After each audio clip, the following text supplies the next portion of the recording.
Hello and welcome to On Deck at CHCF.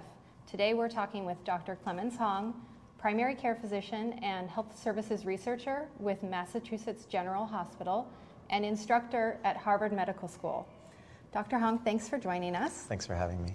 So it's pretty widely understood that there are a small percentage of patients that have high needs, very complex illness, and they're actually the ones that are using services at a higher rate and attributing more cost to the healthcare system. Can you tell us about these high users? Well, high users are individuals that, for whatever reason, use services at a high volume. And they're not always the highest cost subset, but when we often think of high users, we associate it with those that go to the emergency department frequently or are hospitalized frequently, and therefore they often correlate with cost. We have a paper with you that you've authored that we're releasing, and in it you talk about it's really hard to identify high users. And so tell me, why would it be so difficult for health plans to find these patients?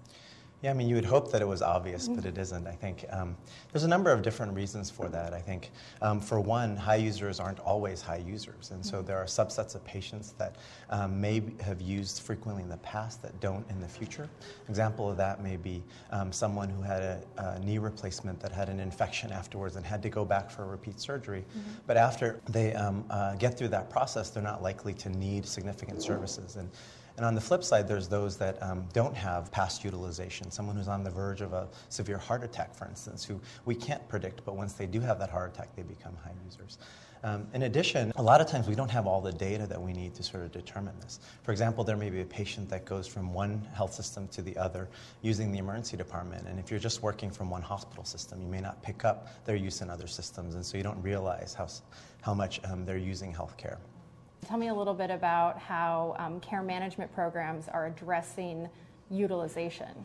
This really starts with relationships. There's a program that deals with high-risk HIV patients in Boston called the Prevention and Access to Care and Treatment Project, which is a part now of the Justice Resource Institute. There was a patient there named Marie, we'll call her Marie, that's not her real name, who was a Haitian immigrant, non-English speaking, who was living with AIDS and HIV.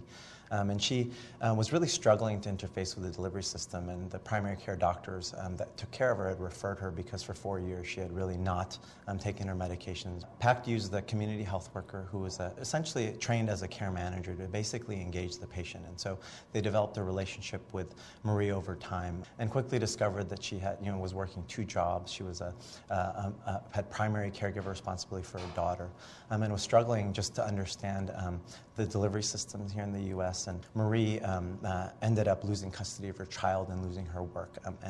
And at that point, she had completely was devastated. She had lost sort of her bearings and really didn't trust the systems that were in place here in the United States. And that's where that tie to Greg, the community health worker, really became so crucial.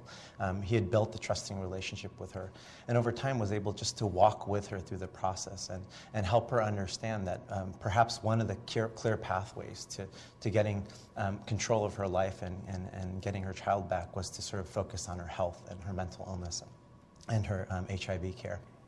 Thank you very much, Dr. Hong. Thank you.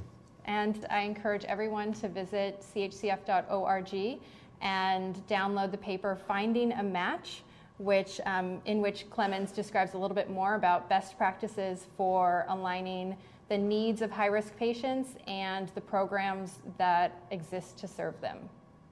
Thanks.